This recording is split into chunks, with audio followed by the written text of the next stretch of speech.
বাগানত থকা মানে ভোটৰ মূল্য বুজি নোপোৱা বুলি নাভাবিব মুখ্যমন্ত্ৰী মহোদয়। সাৱধান বিজেপি। লোকসভা নিৰ্বাচনত ভোট বৰ্জন কৰিব আদিবাসী সমাজে। মানসত প্ৰাক্তন আদিবাসী সশস্ত্ৰ বিদ্ৰোহীৰ হুংকাৰ।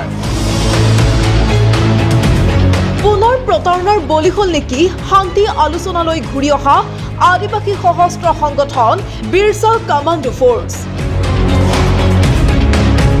কিয়নো শান্তি আলোচনালৈ ঘূৰি অহাৰ বিনিময়ত চৰকাৰে যি প্ৰতিশ্ৰুতি দিছিল সেই প্ৰতিশ্ৰুতিৰ পৰা যেন লাহে লাহে ফালৰি কাটিছে চৰকাৰখনে।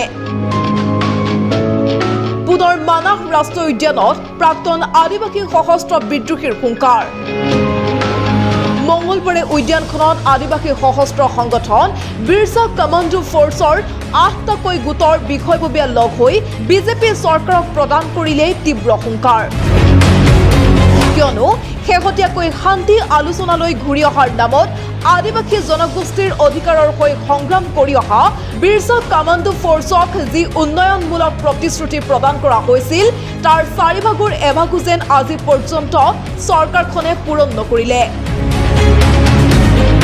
আনকি আদিবাসী সমাজৰ উন্নয়নৰ হকে গঠন কৰি দিয়া হৈছিল আদিবাসী কল্যাণ পৰিষদ। কিন্তু এই কল্যাণ পৰিষদৰ নামতো জনগোষ্ঠীটোৱে দেখা পালে কেৱল ভেকু ভাওনাকে। প্ৰশ্ন হৈছে আদিবাসী কল্যাণ পৰিষদ গঠন কৰি এটা চামে ধন আত্মসাতৰহে অভিসন্ধি ৰচিছে নেকি?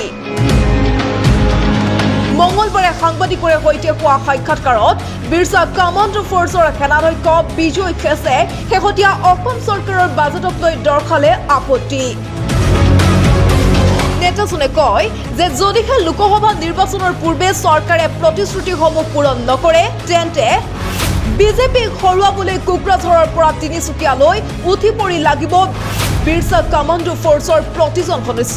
প্ৰাক্তন সশস্ত্ৰ বাহিনী বিৰছা কমাণ্ডোৰ লগতে ৮টাকৈ সংগঠন আমি সন্মিলনৰ এটা গঠন কৰিছিলোঁ সমিতি।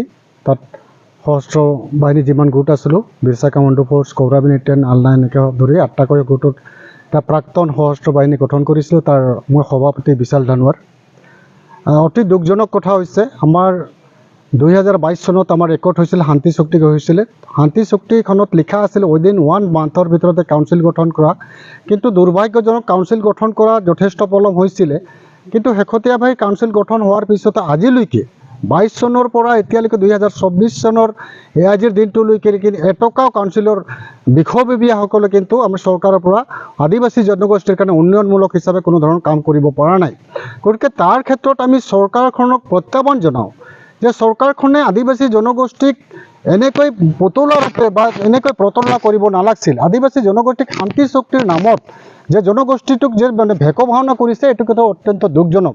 কিয়নো মুখ্যমন্ত্ৰী তেওঁ নিজে কৈছিলে যে আদিবাসী জনগোষ্ঠীৰ কাৰণে বিভিন্ন ধৰণৰ প্ৰতিশ্ৰুতি দিয়াৰ লগতে আজি একত হোৱাৰ সময়তে তেওঁ আমাৰ দিল্লীতে খানা খাইছিল একেলগে। তেতিয়াও কৈছিল যে আপোনালোকে অসমত অহাৰ পিছতে আপোনালোকৰ উন্নয়নৰ কাম আৰম্ভ হৈ যাব। আজি চুক্তিখনত লিখা আছে ১০০০ কোটি পেকেজ, প্ৰতি বছৰৰ কাৰণে ২০০ কোটি পেকেজ লিখা আছে। তো ২০০ কোটিৰ ভিতৰত ২০২২ চনৰ টকাটো ক'ত গ'ল, ২০২৩ চনৰ টকাখিনি ক'ত গ'ল, ২০২৪ চন আজি এইবাৰ। গতিকে ৩ বছৰৰ সময়ছোৱাত কিন্তু আজি দেখা গ'ল ১ টকাও ৰাইজৰ টকা আমি কিন্তু নাপালোঁ।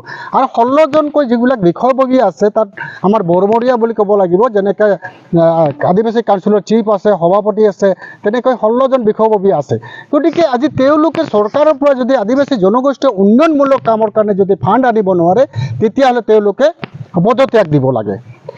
তেওঁলোকে পদত্যাগ দিব এইকাৰণে লাগে যে তেওঁলোকে আজি চৰকাৰৰ পৰা আনিব নোৱাৰে, তেওঁলোকে মাত মাতিব নোৱাৰে। আজি নিজৰে সংগঠনৰ সদস্যবিলাকে আজি কমচে কম ১৬০০ৰো অধিক এডিশ্যনেলবিলাক আছে, তেওঁলোকৰ ভেৰিফিকেশ্যন হৈ গৈছিল। হয়তো ২-১জন ল'ৰা হয়তো ভেৰিফিকেশ্যন হোৱা নাছিল, কিন্তু আজি পুলিচ ভেৰিফিকেশ্যনৰ নামত তেওঁলোকে আজি ৩ বছৰ সময় কিন্তু তেওঁলোকৰ কোনো ধৰণৰ টকা পইচা পোৱা নাই। আজি তেওঁলোকৰ পৰিয়ালে খাব নোপোৱা হৈ আছে। ক্ষেত্ৰত আজি কাউন্সিলে পুৰা দায়ী, কাউন্সিলৰ নেতৃত্ববৃন্দ পুৰা দায়ী বুলি ভাবোঁ। তাৰে লগতে আমি চৰকাৰক, অসমৰ মুখ্যমন্ত্ৰীক আমি ক'বলৈ বিচাৰোঁ যে যদি আপোনালোকে যদি চৰকাৰখনে যদি আমাৰ যিসকল সশস্ত্ৰ বাহিনীৰ সদস্যসকল আছে আপোনালোকে যদি তেওঁলোকক যিখিনি প্ৰতিশ্ৰুতি দিছিল বা এককালীন সাহায্য ৪ লাখ টকাটো আপোনালোকে দিব নোৱাৰে, আপোনালোকে এইখিনি ক'ব লাগে। কিন্তু তেওঁলোকে প্ৰতিটো সময়ত আমাৰ লগত আহি বিভেদ কৰি আছে, আমাৰ লগত তৰ্কযুক্তি কৰি আছে যে আপোনালোকে কিয় আনি দিব পৰা নাই। গতিকে আমি তেওঁলোকক জবাব দি দি হয়তো হয়ৰাণ হ'ব লগা হৈছে।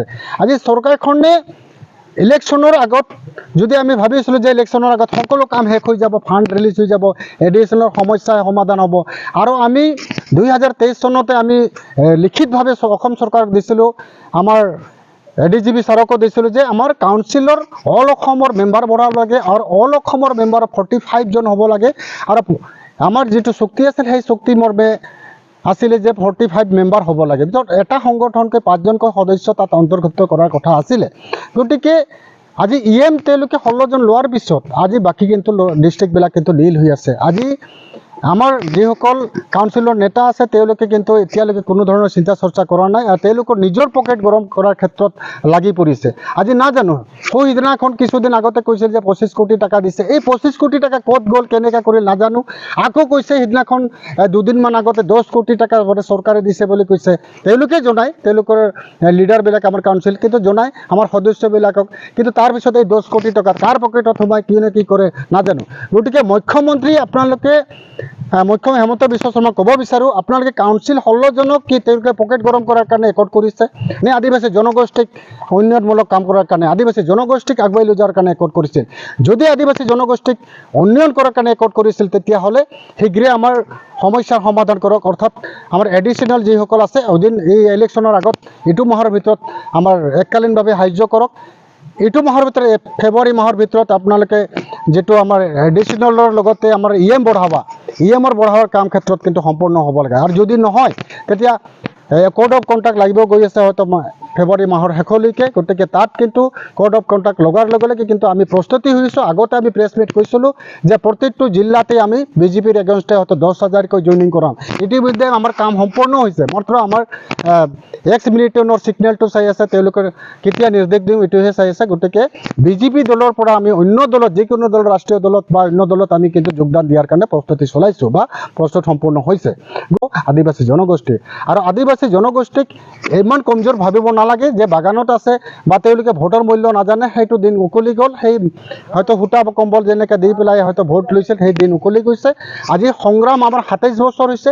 27 বছৰ সংগ্ৰামত আদিবাসী জনগোষ্ঠীক হয়তো ভোটাৰৰ ক্ষেত্ৰত সকলো ভোটাৰক নোৱাৰিলেও আমি কিছু হয়তো 95% আদিবাসী জনগোষ্ঠীক হয়তো কিছু সচেতন কৰিবলৈ সক্ষম হৈছোঁ। আৰু BJP চৰকাৰে আদিবাসী জনগোষ্ঠীক বাগানত আছে বুলি মাটিৰ পাট্টা দিব বিচৰা নাই বুলি তেওঁলোকে বাৰে বাৰে ক'ব বিচাৰে। বাগানত আজি তেওঁলোকে চৰকাৰৰ বাৰে বাৰে ইলেকশ্যনৰ সময়ত প্ৰতিশ্ৰুতি দিয়ে মাটিৰ পাট্টা দিম, বনা অঞ্চল পাট্টা দিম, কিন্তু শেহতীয়াকৈ তেওঁলোকে পাট্টাও নিদিয়ে। বিভিন্ন সমস্যা আছে, কিন্তু এই সমস্যাবিলাক প্ৰথম 1 নম্বৰ হৈছে এডিশ্যনেল ল'ৰাখিনিক শীঘ্ৰে তেওঁলোকে পুনৰ্স্থাপন দিয়া।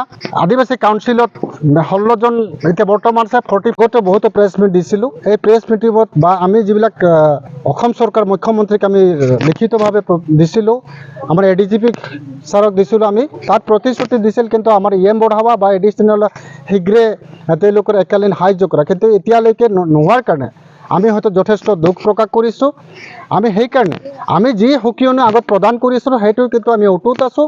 আমি আগন্তুক MP ইলেকশ্যনত কিন্তু আমি যেনেধৰণে আগৰ প্ৰেছ মিটত কৈছিলোঁ যে প্ৰতিটো জিলাত 10,000কৈ জইনিং কৰাৰ ক্ষেত্ৰত আমি প্ৰতিটো ডিষ্ট্ৰিক্টত আমি ইতিমধ্যে আমাৰ সম্পূৰ্ণ হৈছে কাম কাজ। আমি বাট চাই আছিলোঁ যে শেহতীয়াকৈ বা বাজেট ছেশ্যনত আমাৰ আদিবাসী জনগোষ্ঠীৰ উন্নয়নমূলক কামৰ কাৰণে 200 কোটি হয়তো ইয়াৰলি বাজেটটো হয়তো ধৰিব, কিন্তু তাত নধৰিলে EM বঢ়াৱাৰ ক্ষেত্ৰত হয়তো চৰকাৰে হয়তো আমাৰ বঢ়াব বুলি আশা কৰিছিলোঁ। আৰু এডিশ্যনেল এইবিলাক সকলো কাম নোহোৱাৰ কাৰণে কিন্তু আমি আগন্তুক MP ইলেকশ্যনত কিন্তু আমি BJP চৰকাৰত অসম কোকৰাঝাৰৰ পৰা তিনিচুকীয়ালৈকে হৰোৱাৰ কিন্তু বিৰছা কামুণ্ড ফ'ৰ্চৰ যিসকল এডিশ্যনেল ল'ৰা আছে বা যিসকল আমি প্ৰকাশ পাইছোঁ সকলো প্ৰাক্তন যিমান সদস্য আছে সশস্ত্ৰ বাহিনীৰ প্ৰতিজন সদস্যই কিন্তু ফিল্ডত আমি নামি পৰিছোঁ। ৰাজ্য চৰকাৰখনে তথা মুখ্যমন্ত্ৰীগৰাকীয়ে নিজেই ৰাজ্যত বিভিন্ন প্ৰান্তত অংশগ্ৰহণ কৰা মেলে মিটিঙে অসমৰ প্ৰতিটো জনগোষ্ঠীৰ উন্নয়নৰ বৰ ভাষণ প্ৰদান কৰে। বিশেষকৈ আদিবাসী জনগোষ্ঠীটোৰ কাৰণে কৰা উন্নয়নমূলক কামৰ ভাষণ আকাৰে ফুলজাৰি মাৰে, কিন্তু প্ৰকৃতাৰ্থত উন্নয়ন কিদৰে হৈছে তাৰে এক ডাঙৰ উদাহৰণ আদিবাসীসকলৰ অন্যতম বিদ্ৰোহী সংগঠন বিৰছা কমাণ্ডো ফ'ৰ্চৰ আজিৰ সংবাদমেল। নিজৰ অধিকাৰ সাব্যস্ত কৰিবলৈ হাতত অস্ত্ৰ তুলি বছৰ বছৰ ধৰি জংঘলে জংঘলে ঘূৰিলে। চৰকাৰ আহিল, চৰকাৰ গ'ল, কিন্তু সংগ্ৰামৰ দাবী পূৰণ নহ'ল। মুখ্যমন্ত্ৰী হিমন্ত বিশ্ব শৰ্মাই প্ৰতিশ্ৰুতি দিয়াৰ দৰে জংঘল এৰি মূল খুঁটিলৈ ঘূৰি আহিল এইসকল সংগ্ৰামী। কিন্তু সংগ্ৰাম অথবা সশস্ত্ৰ পন্থা এৰাৰ বিনিময়ত মুখ্যমন্ত্ৰীগৰাকীয়ে যি প্ৰতিশ্ৰুতি এইসকল সংগ্ৰামীক দিছিল, সেই প্ৰতিশ্ৰুতি পূৰণ কৰিব নোৱাৰাটো আজিৰ তাৰিখত চৰকাৰখনৰ বাবে দুৰ্ভাগ্যজনকেই নহয়, চৰম লজ্জাজনক। খালবাৰীৰ পৰা জিতুল হুছেইনৰ ৰিপৰ্ট, প্ৰতিবিম্ব লাইভ।